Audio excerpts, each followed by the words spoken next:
Mrs. Lilly is silly, Chapter 11, Freedom of the Press. The person who came running into the classroom at that moment was Dr. Carbles, the president of the Board of Education. He was the one who came up with the idea of Career Day in the first place. "Klutz," he shouted, "why are you standing there with your pants down?" I was just proving to the children that I wear underpants," Mr. Klutz explained. "The children are here to learn about reading, writing, and arithmetic," yelled Mr. Carbles. "They're not here to learn about your underwear." But we all started giggling because Mr. Klutz kept saying but, which sounds just like but you can't say but in school. Nobody knows why. "Parading around in your underpants is not part of your job description, Klutz," said Mr. Carbles. "You're fired." Everybody gasped. That's when a bunch of the teachers came running into the room. "We heard that the students are writing mean stories about us in the school paper," shouted Mr. Mackey. "Is this true?" "Yes, it's true," Mr. Klutz said, waving around a copy of the Elementary Sentry. "Look at this. Miss Patty is a dog killer. Vice Principal poisoned defenseless animals." "You can't print that garbage," shouted Miss Coco. "Sure we can," said Miss Lilly. "Didn't you ever hear of freedom of the press? It's in the First Amendment." "Well, I'm the president of the School Board of Education," said Dr. Carbles, as he grabbed all the papers out of the printer.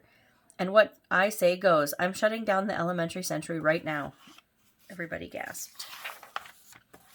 "That's not fair," Ryan shouted. "It's our paper. You can't shut it down." "Oh, yes, I can," Dr. Carbles said. "And there's nothing that you can do about it. Nobody will ever read this trash." Everybody was really upset, but Mrs. Lilly had a little smile on her face. "I'm sorry to tell you this," she said quietly, "but people are already reading the Elementary Sentry." "What?" shouted Dr. Carbles, as he waved the newspapers in the air. "How can anybody read it if I have all the pages?" "Because they're reading on the online edition," Miss Lilly told him. "The Elementary Sentry is on the internet. I sent it to WikiLeaks. Thousands of people are probably reading it right now." "Oh, no," shouted Mr. Klutz. "Everybody is going to think I have 2 wives and that I don't wear underpants."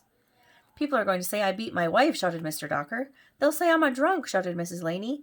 "And that I killed defenseless animals," shouted Mrs. Jaffe. Suddenly there was a siren outside. I looked out the window. A police car pulled up to the school and 2 cops got out. A minute later they were in our classroom.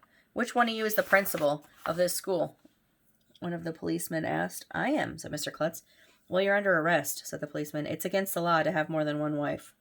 But, this is all a big mistake, officer," Mr. Klutz tried to explain. I don't have—" "You have the right to remain silent," interrupted the policeman as he got out a pair of handcuffs. "So be quiet and pull up your pants."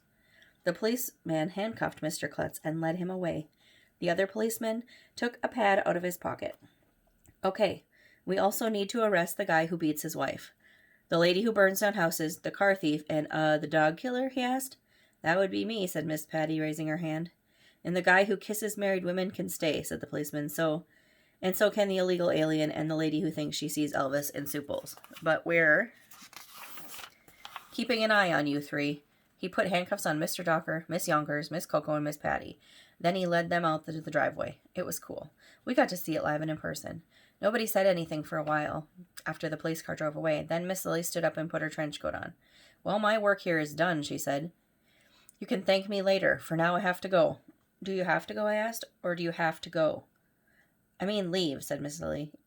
"You don't need to use leaves," I told her. "There's toilet paper in the bathroom." Dr. Carbles and just about all the other grown-ups left the classroom after that. The only one who was still there was Mr. Granite. "Okay," said Mr. Granite. "Maybe we can finally do our math lesson now." Turn to page 23. He never got the chance to finish his sentence because at that moment a loud bell rang. Ring! It was 3 o'clock. Time to go home. Yay, no math. When I got home, my mom asked me what happened at school during the day. "Nothing," I said. Anytime your parents ask what happened at school during the day, you should always say nothing. That's the first rule of being a kid.